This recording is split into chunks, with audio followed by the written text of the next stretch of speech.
Kedua, selain persoalan liberalisasi ekonomi, yang kami khawatirkan adalah soal pekerja. Pasal-pasal yang ada itu tidak menambah kesejahteraan buruh, tapi mengurangi hak-haknya. Contohnya PHK, upah, Sangon. baik terkait PHK, lebih mudah di PHK, terkait pesangon, buruh alih-daya, buruh waktu tertentu, PKWT.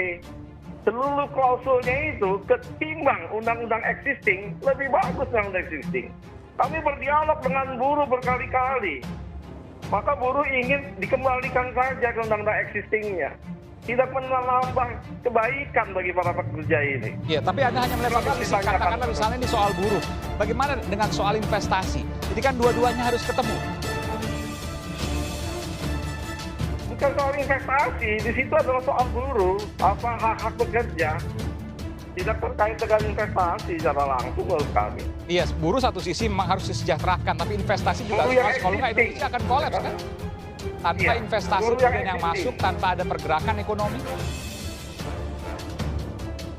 Ya, pergerakan ekonomi kan kita sudah sepakat di dalam pasal-pasal yang lain. Ada kemudahan-kemudahan di aspek-aspek perizinan tertentu. Ya kan?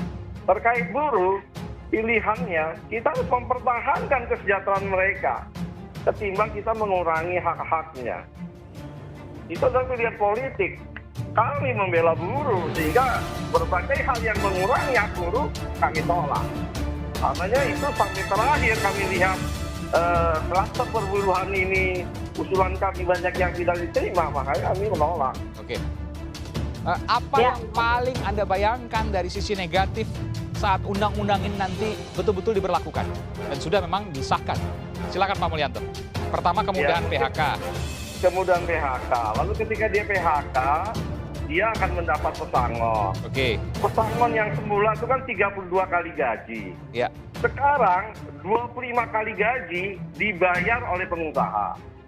9 kali gaji dibayar oleh JKP. Ya. JKP adalah jaminan kelangsungan pekerja, sebuah skema asuransi yang baru. Yang ini dibiayai dari APBN atau dioptimalisasi dari BPJS Ketenagakerjaan. Artinya, pemberi kerja yang tadinya membayar 32 kali gaji, sekarang hanya membayar 25 kali gaji. 16 tambah 9 kan? Sudah jadi 16. 19 tambah 6, mohon maaf.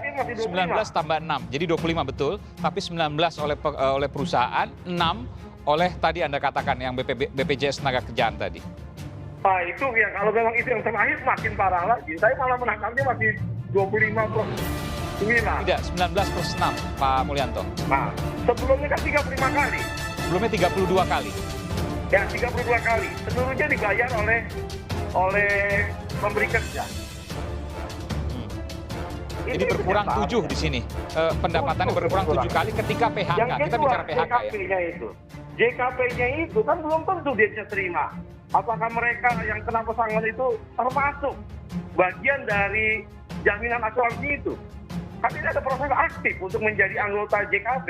Tapi bagaimana kemudian ketika kita bicara soal, ini kan sekali lagi Anda katakan, saya mendengarkan dulu, ini kan dari sisi buruh, bagaimana dari sisi perusahaan? Kan tentunya harus ketemu. Pak, saya ke Pak Mulyanto, silakan. Oke. Ya, saya kan membaca ini berbagai pandangan. Salah satunya adalah dari World Economic Forum, bahwa faktor penghambat investasi di Indonesia itu sudah disurvei hampir setiap tahun, kecuali tahun 2020 dan 2019. Dan jawabannya? Jawabannya adalah yang pertama adalah korupsi, yang kedua adalah governance. Jadi pertama korupsi, yang kedua pemerintah. Kebijakan pemerintah. Itu dua hal yang pertama, yang sangat tinggi nilainya. Yang itu tidak terjadi di Singapura, Malaysia. Nah jadi, Omnibus Law ini tidak mengadres dua hal ini. Walaupun ada memang yang saya lihat cukup signifikan adalah persoalan sentralisasi perizinan melalui single OS system ya. Itu positif. Akan Ya. bermanfaat. Tetapi persoalan korupsi, tadi Mbak Ruka menyebutnya oligarki yang lebih parah lagi itu akan menghambat investasi. Ya. Dan itu Kekhawatiran oligarki. konsisten. Kekhawatiran oligarki, betul. Kekhawatiran oligarki yang kemudian bisa memperparah justru terhadap buruh, masyarakat. Dan juga kemudian meliberalisasi dari ekonomi.